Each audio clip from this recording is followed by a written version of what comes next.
So hello students, I hope you are well. So students, आज की इस video में हम पढ़ेंगे क्लास 10th का मैथ चैप्टर नंबर 3 जिसका नाम है pair of linear equation in two variable.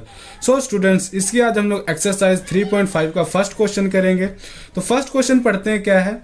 Which of the following pair of linear equation has unique solution, no solution और इन्फिनिटली मैनी सोल्यूशन। इसमें क्या बोला गया है कि जो हमारे पास फर्स्ट क्वेश्चन है, नीचे हमारे पास बहुत सारी इक्वेशन गिवन है, दो इक्वेशन गिवन है, उसमें से हमने बताना है किसका यूनिक सोल्यूशन है, किसका यूनिक सोल्यूशन है, किसका नो सोल्यूशन यानी कोई सोल्यूशन नहीं, और किसके इन्फिनिटली मैनी सोल्यूशन है।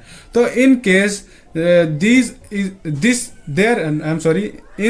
case there is a unique solution, find it by using cross multiplication method.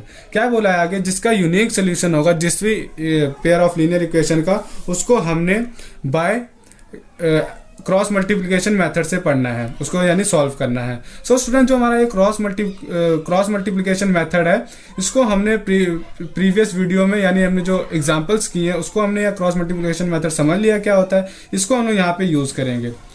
तो देखते हैं, सोल्यूशन स्टार्ट करते हैं। सबसे पहले मैं आपको स्टूडेंट्स बता दूं यहाँ पे कि यूनिक सोल्यूशन कब होता है। बता दो, unique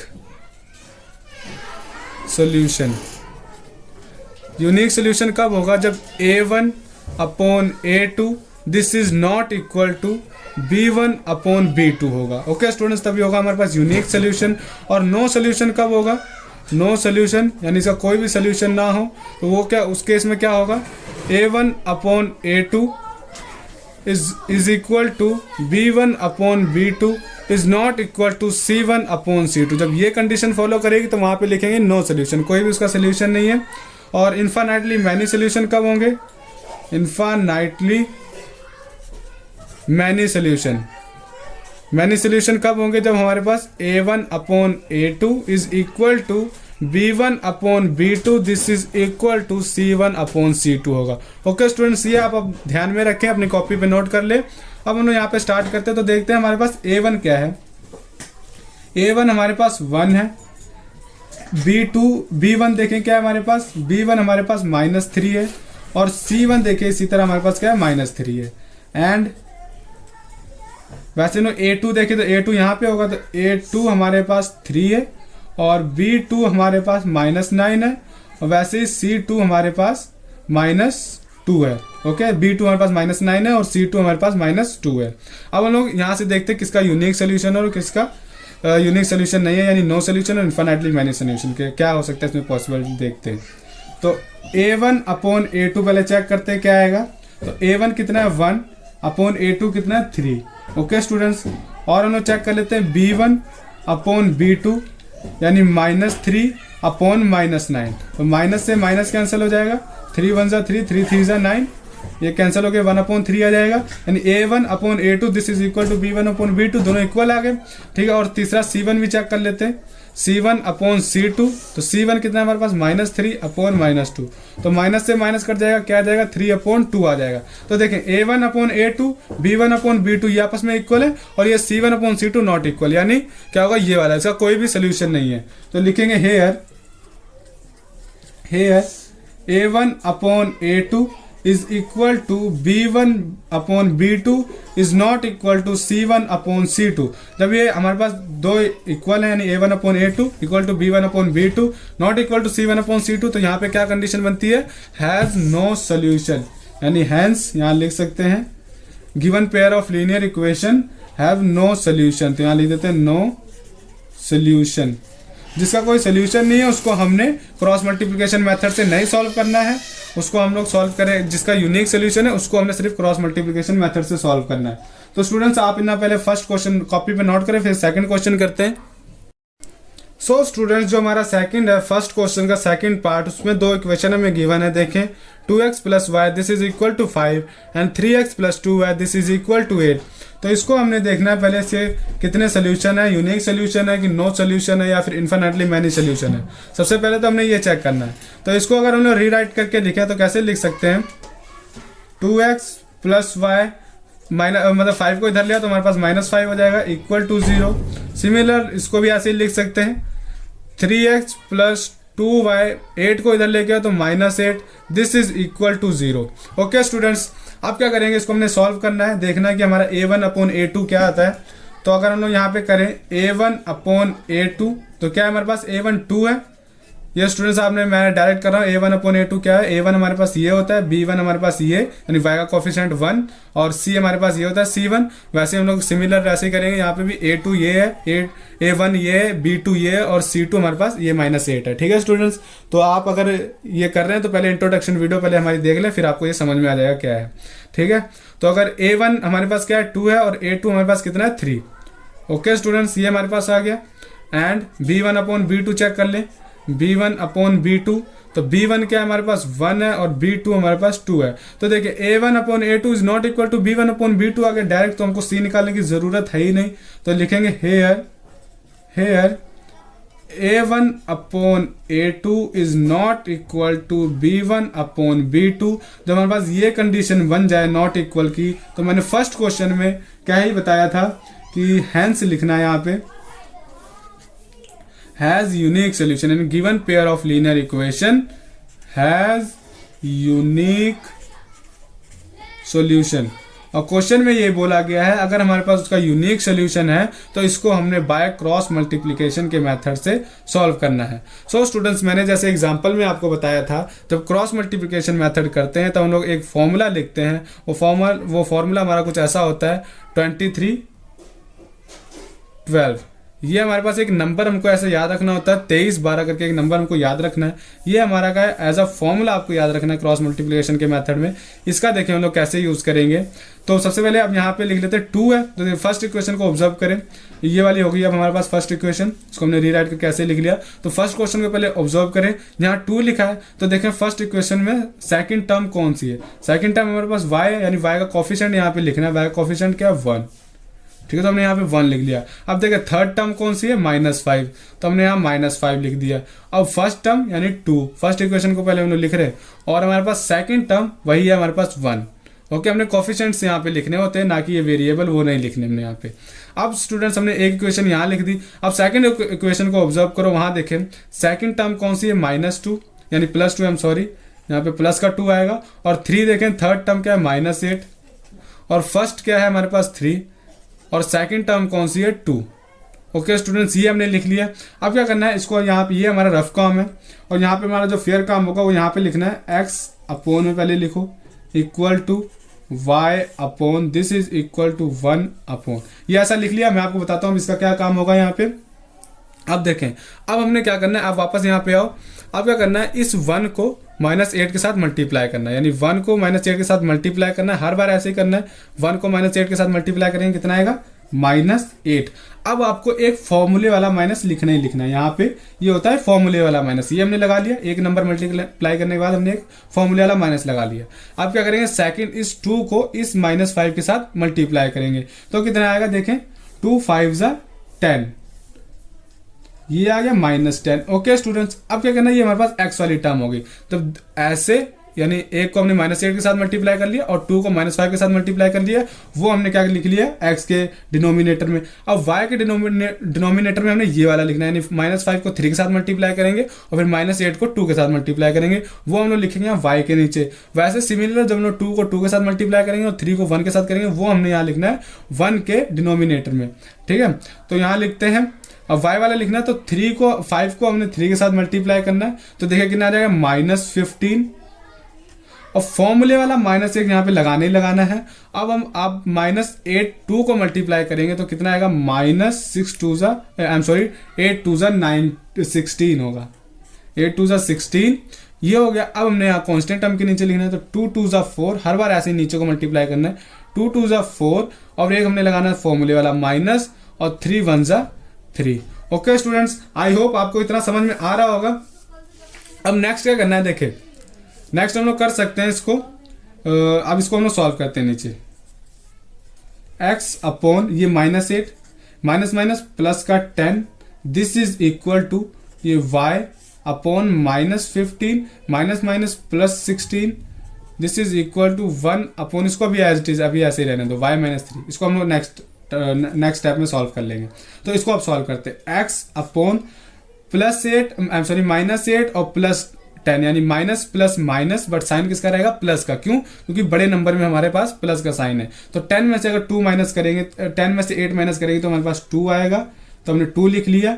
this is equal to y upon plus minus minus, but sign यहाँ पे कौन सा आएगा? यहाँ पे प्लस का आएगा क्योंकि 16 में प्लस पड़ा हुआ है, और 16 में 15 हम माइनस कर दे तो हमारे पास 1 आ जाएगा। दिस इज इक्वल टू, ये कितना आ जाएगा? 1 अपॉन 4 माइनस 3, हमारे पास 1 आ जाएगा। अब स्टूडेंट्स देखें, ये तीनों क्या है? आपस में इक्वल है। हमको x की वैल्यू चाहिए, y की वैल्यू चाहिए, तो क्या करेंगे? पहले इस x को इस कांस्टेंट के इक्वल रख लेंगे और फिर बाद में इस y को इस 1 के इक्वल रख लेंगे। तो देखिए कैसे करना है कि x upon 2 this is equal to 1 upon 1, and इस y को अलग अलग कर लिया separate separate, y upon 1 this is equal to 1 upon 1। Okay students, ये हमने रख लिया। अब इसको ना क्रॉस मल्टीप्लाई से सॉल्व कर सकते हैं।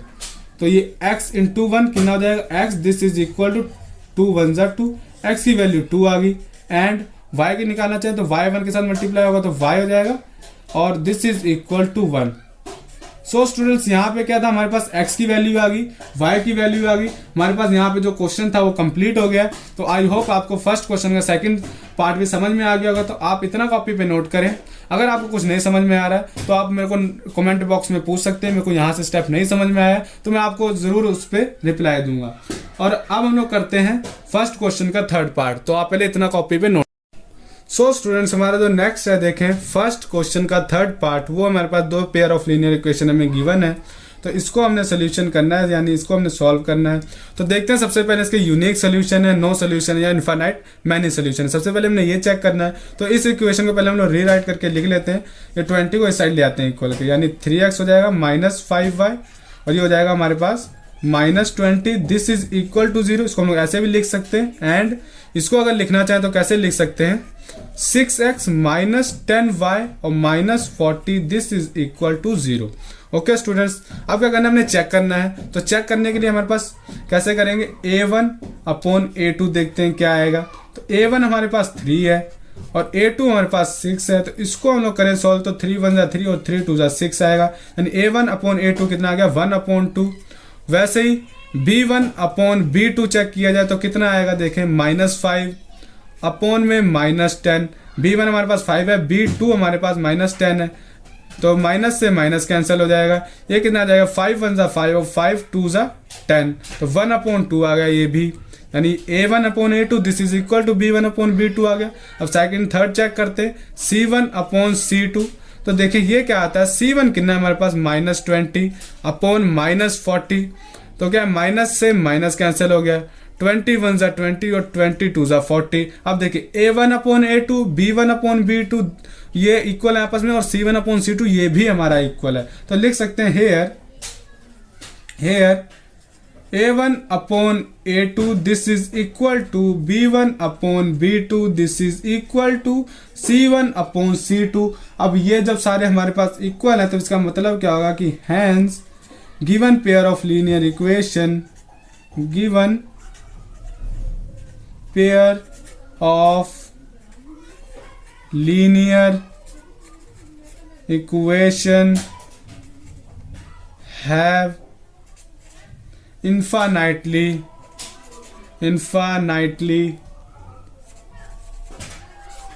many solution। अगर स्टूडेंट्स हमारे पास फर्स्ट क्वेश्चन में ये बोला गया अगर मैनी सोल्यूशन है या फिर कोई सोल्यूशन नहीं है तो उसको हमने क्रॉस मल्टीप्लिकेशन मेथड से नहीं सॉल्व करना है। अगर इसका यूनिक सोल्यूशन होता तो इसको हम लोग आगे फर्दर सॉल्व करते बाय क्रॉस मल्टीप्लिकेशन मेथड। तो हमारे पास फर्स्ट क्वेश्चन का थर्ड पार्ट भी कंप्लीट हो गया। अब फोर्थ करते हैं, तो पहले आप इतना कॉपी में नोट करें, फिर हम लोग नेक्स्ट करते हैं फोर्थ। सो स्टूडेंट्स हमारे पास जो फर्स्ट क्वेश्चन का फोर्थ पार्ट लास्ट है, इसको हम लोग करते हैं। हमारे पास pair of linear equation given है तो इसको हमने सॉल्व करना है। तो देखें हमारे पास सबसे पहले ये देखना कि हमको इसका सोल्यूशन क्या है भी सोल्यूशन की नहीं है। तो a1 upon a2 this is equal to a1 कितना हमारे पास 1 है और a2 कितना है 3। Okay, b1 upon b2 check कर लेते हैं। b1 upon b2 this is equal to कितना होगा -3 अपॉन -3, ये रहा -3, ये रहा -3, तो माइनस से माइनस कैंसिल, 3 से 3 कैंसिल, इक्वल टू 1 आ गया। तो देखिए ये आपस में इक्वल नहीं है तो लिख सकते हैं कि here a1 upon a2 this is not equal to b1 upon b2। जब ये दोनों आपस में इक्वल नहीं है तो लिख सकते हैं कि हैंस हैज यूनिक सोल्यूशन। या ऐसे आप पूरी लाइन लिख सकते हो कि given pair of linear equation has unique solution, unique solution. Okay students, अब क्या करना है, जब हमारे पास यूनिक सोल्यूशन हो जाए तो उसका हमने वो सोल्यूशन फाइंड करना है बाय क्रॉस मल्टीप्लिकेशन मेथड। तो बाय क्रॉस मल्टीप्लिकेशन मेथड के लिए हमारे पास एक फॉर्मूला है, वो लिख लेते हैं 23 12 ये लिख लेते हैं। ऐसे थोड़ा सेपरेट दूर दूर करके लिख लेना तो इजी रहेगा। तो ये हमको एज अ फॉर्मूला याद रखना है, बहुत ज़रूरी है क्रॉस मल्टीप्लिकेशन के लिए। अब क्या करना है इसको, आप देखना फर्स्ट इक्वेशन को हमने ऑब्जर्व करना है। फर्स्ट इक्वेशन में सेकंड टर्म देखिए क्या है, ये जो वेरिएबल है वो हमने नहीं लिखना है और जो कोफिशिएंट है वो हमने लिखना है। तो सेकंड हमारे पास -3 है तो यहाँ पे हमने -3 लिख लेना है।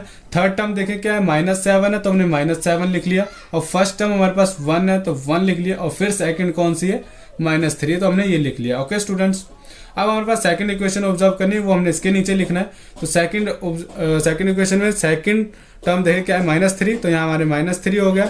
और थर्ड टर्म -15 तो हमारे पास -15 हो गया। और फर्स्ट है हमारे पास 3 और सेकंड है -3। अब क्या करना है, यहाँ पे ये हमारे पास रफ वर्क होगा सारा। और यहाँ पे हमको ध्यान देना है कि x अपॉन में लिख लेना, this is equal to y upon this is equal to 1 upon, ये आपने लिख लिया इतना। अब देखें यहाँ पे हमने करनी है क्रॉस मल्टीप्लिकेशन। अब देखें 3 को हमने 15 के साथ मल्टीप्लाई करना है, हर बार ऊपर से नीचे क्रॉस वाला। वो भी 3 को हमने 15 से मल्टीप्लाई किया तो कितना आ जाएगा हमारे पास, माइनस माइनस प्लस हो जाएगा तो 45 आ जाएगा हमारे पास। ये फॉर्मूले वाला माइनस, ठीक है, ये फॉर्मूले का माइनस है। और 7 3 जा फिर हमने ऐसे मल्टीप्लाई करना है तो 3 7 जा कितना होता है 21, तो हम लोग -21 आ जाएगा। क्यों, और इसको माइनस माइनस मल्टीप्लाई होगा तो वो प्लस का हो जाएगा। ठीक है, ये हमने लिख लिया। अब y का करना है तो -7 × 3, जब हमारे पास ये फर्स्ट हो गया क्रॉस मल्टीप्लाई तो वो हमने x के नीचे लिख लिया। अब सेकंड वाला कर रहे हैं क्रॉस, तो 7 को इसके साथ और 15 को 1 के साथ, तो हमारे पास क्या होगा, हमने y के नीचे लिखना है। तो -7 × 3 कितना होगा हमारे पास, -21। और फिर क्या करना है, फॉर्मूले वाला माइनस, ये फॉर्मूले वाला माइनस लगाना है आपको। और 15 × 1 करेंगे तो हमारे पास माइनस का 15 आएगा, क्योंकि हमारे पास वहाँ माइनस लगा हुआ है। और नेक्स्ट क्या करना है, फिर 1 को -3 के साथ मल्टीप्लाई करेंगे तो हमारे पास -3 आएगा। और फॉर्मूले वाला माइनस, और जब -3 को 3 के साथ मल्टीप्लाई करेंगे तो कितना आएगा, -9 आ जाएगा। ओके स्टूडेंट्स, अब इसको हमने फर्दर सॉल्व करना है। तो देखिए क्या हो जाएगा, x अपॉन 45 - 21 हमारे पास हो जाएगा 24। इसको माइनस करें तो हमारे पास 24 हो जाएगा। या फिर आप पहले इसको एज इट इज रख लें, पहले ये सॉल्व कर लेते फिर ये भी सॉल्व कर लेंगे। तो 21 45 - 21 लिख लिया, इसको एज इट इज। इसको पहले थोड़ा सॉल्व करते हैं, साइन इसके जो लगे हुए। तो -21 माइनस माइनस प्लस 15 हो गया, this is equal to 1 upon -3 और माइनस प्लस 9 हो गया। अब इसको करते हैं, देखें तो ये जाए x अपॉन 45 - 21 हमारे पास कितना आ जाएगा, 24। This is equal to y upon 21 minus का है और प्लस का 15 है, तो उसको प्लस माइनस माइनस, साइन किसका आएगा, माइनस का। तो हमारे पास कितना हो जाएगा, ये -6। ठीक है, अब क्या करना है इसको फर्दर, 1 अपॉन -3 प्लस 9, तो हमारे पास कितना आ जाएगा, हमारे पास minus plus minus, but sign plus का, तो हमारे पास 6 आएगा ये। ठीक है, अब क्या करना है, इसको हमने इक्वल रख लेना है। तो x upon 24 this is equal to 1 upon 6। And पहले x वाला हमने इस कांस्टेंट के इक्वल रख लिया और फिर ये y वाला इस कांस्टेंट के इक्वल रख लेंगे। एंड y अपॉन -6 और this is equal to 1 upon 6। तो यहाँ से अगर हम लोग x की वैल्यू निकालना चाहें तो कितना आ जाएगा, यहाँ पे क्रॉस मल्टीप्लाई कर देते हैं, 6x this is equal to 24। और फर्दर करना चाहें x की वैल्यू तो x this is equal to 24 upon 6। तो 6 3 जा 24, आई एम सॉरी 6 4 जा 24 होता है, 6 4 जा 24। एंड इसको करना चाहें तो हमारे पास 6y this is equal to -6 और y की वैल्यू कितनी आ जाएगी, -6 अपॉन 6। तो this is equal to -1। Okay students, ये आपस में कैंसिल हो जाएंगे। तो यहाँ पे लिख सकते हैं कि hence x this is equal to 4 आया x हमारे पास, और y हमारे पास कितना आया है, y this is equal to -1। So I hope students आपको ये पूरा क्वेश्चन समझ में आ गया होगा। फर्स्ट क्वेश्चन के सारे हमने 4 के 4 पार्ट कंप्लीट कर लिए इस वीडियो में। तो अगर आपको स्टूडेंट्स हमारी वीडियो अच्छी लगी है तो आप हमारे चैनल सब्सक्राइब करें और अपने दोस्तों को भी आगे शेयर कर दें जिनको जिनको इसकी ज़रूरत है, और वीडियो को भी लाइक कर दें। Thank you so much.